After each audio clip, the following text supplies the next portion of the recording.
যোৱা নিশা ৰাতি ১:৩০ বজাৰ পিছত কিছু আপোনাৰ মাদক দ্ৰব্য মদ খাই কিছু লোক বেলেগ ধাবাত মদ খাই আহি আমাৰ ইয়াত গেটত আহি পিনি আপোনাৰ গেট ভাঙিবলৈ চেষ্টা কৰিছিলে। গেট ভাঙিবলৈ চেষ্টা কৰাত প্ৰথমতে মোৰ এজন এমপ্লয়ীয়ে মোক ফোন কৰি খবৰ দিলে, যিহেতু মই ইয়াতে আছিলোঁ কটেজত পিছফালে। আৰু মই ক'লোঁ যে বাদ দে, যিহেতু মদ চদ খাই আহিছে ওলাই নাযাবি। তাৰপিছত তুমি আকৌ মোক ফোন কৰিলে, নাই দাদা বোলে গেট ভাঙিবলৈ চেষ্টা কৰিছে।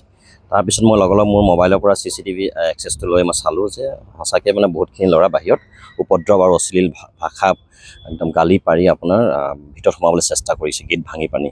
তাৰ ইতিমধ্যে মই OC ডিমৌ থানাৰ OC জনালোঁ আৰু OC বিষয়াই তেওঁলোকৰ থানাৰ ফ'ৰ্চ আহিলে।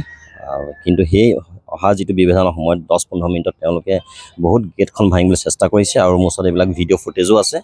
এইবিলাক অলৰেডি মই আপোনাৰ চিনি পাইছোঁ। পল কাকতি বুলি এজন আছে, তেওঁৰ মাৰ ঘৰৰ লগত জড়িত এখন ৰেষ্টুৰেণ্ট আছে ইয়াত আমাৰ ওচৰতে ৰাজমাইত।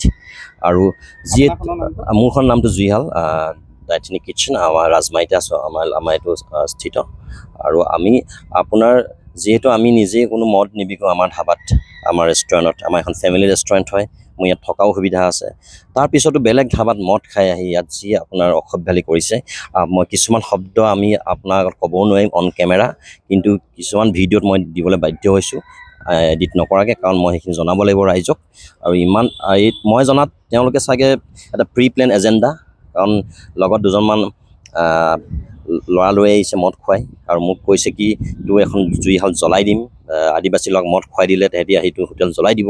ইমানলৈকে নিকৃষ্ট ভাষা তেওঁলোকে ইউজ কৰিছে। তেওঁলোকে এটা বাগানীয়া এটা জনজাতিক তেওঁলোকে কেনেকৈ চাহ জনগোষ্ঠীৰ মানুহক তেওঁ কেনেকৈ বদনাম কৰিছে যে দুপেক মদ খালেই আমাৰ বাগানীয়া ল'ৰাটো হোটেল জ্বলাই দিব। কিন্তু তেওঁৰ লগত কিছু আমাৰ চাহ জনগোষ্ঠীৰ ল'ৰাও আহিছে। এজনৰ নাম পল কাকতি, এজনৰ নাম ধ্ৰুৱজ্যোতি মহন্ত। এতিয়া দুইজনকে ডিমৌ থানাত কৰায়ত্ব কৰি ৰখা হৈছে। আৰু বাকী কেইজনক আপোনাৰ যিহেতু মই চিনাক্ত কৰিব পৰা নাই, মই নামটো নাজানো, কিন্তু সেইটো থানাই তদন্ত কৰিব। যিহেতু থানাক মই গোটেই সম্পূৰ্ণ ভিডিঅ' থানাত মই দিম আৰু মোৰ CCTV ফুটেজ গোটেইখিনি মই এজেহাৰ লগত মই চব এনক্ল'জ কৰি মই থানাত প্ৰভাইড কৰিম। যিহেতু মই অলৰেডি এজেহাৰ দিলোঁৱেই, এতিয়া মই নেক্সট আপোনাৰ মোৰ ভিডিঅ'বিলাক আৰু CCTV ফুটেজবিলাক মই থানাত জমা দি আহিম। আৰু মই আশা কৰিছোঁ যাতে শিৱসাগৰ উপায়ুক্ত মহোদয় আৰু আমাৰ আৰক্ষী অধীক্ষকে ব্যৱস্থা ল'ব এইটোৰ ওপৰত, কাৰণ এইটো আপোনাৰ দ্বিতীয়বাৰ মোৰ ইয়াত হৈছে। আৰু যিহেতু তেওঁলোকে মনে মোক মাৰি পেলোৱা ভাবুকি দিছে, তাৰপিছতো মোক তেওঁলোকে এটা কথাই বাৰে বাৰে কৈছে, তই কেনেকৈ জুইশাল ৰেষ্টুৰেণ্ট ইয়াত চলাবি, আমি চাই ল'ম, আমি জ্বলাই দিম তোৰ হোটেল, তোক চাই ল'ম আমি। সেইখিনি ভাষা তেওঁলোকে থানাটোৰ ভিতৰতো ব্যৱহাৰ কৰিছে। মই যিটো থানালৈ গৈছিলোঁ ৰাতিপুৱা এজাহাৰ দিবৰ কাৰণে, আমাৰ OC বিষয়া নাছিলে, তেওঁ যিহেতু ৰাতিটো থানাতে থাকিবলগীয়া হ'ল, মই জাষ্ট সোমাই যাওঁতে তেওঁলোকে মোক তাতো ব্যৱহাৰ কৰিছে, মিছবিহেভ কৰিছে। কৈছে তই কেনেকৈ হোটেল চলাটো, হোটেল জ্বলাই দিম আমি, আদিবাসী ল'ৰাক মদ খুৱাই দিলে হৈ গ'ল। আদিবাসী ল'ৰাক তেওঁ কেনেকৈ বদনাম কৰিছে, তেওঁ ইমান তললৈকে যাব পাৰে। ব্যৱসায়, মই ভবাত এইটো ব্যৱসায় সংঘাত, কাৰণ যিহেতু তেওঁ এখন ধাবাৰ লগত ৰিলেটেড, তেনেকৈ ভাবিব লাগিব মই। পল কাকতি ৰাতি ১:৩০ বজাত মোৰ ধাবা ক্ল'জ হয়, মোৰ ৰেষ্টুৰেণ্ট ক্ল'জ হয় 10:30।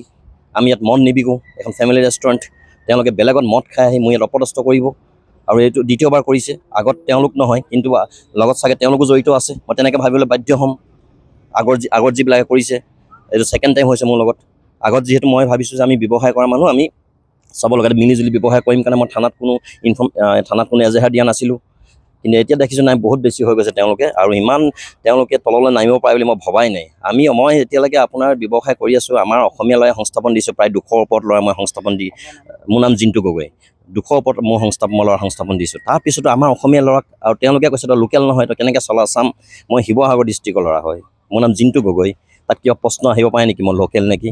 মই কি মোৰ ঘৰৰ চোতালত ব্যৱসায় কৰিম নেকি? মোৰ গাঁৱত ব্যৱসায় কৰিম নেকি? মই কি ক'ম আৰু মই এটাই অনুগ্ৰহ কৰিছোঁ, যাতে চবেই যাতে বিশেষকৈ পুলিচ প্ৰশাসন আৰু আমাৰ এডমিনিষ্ট্ৰেশ্যনে যাতে বিধি ব্যৱস্থা লয় এইটোৰ ওপৰত। ধন্যবাদ।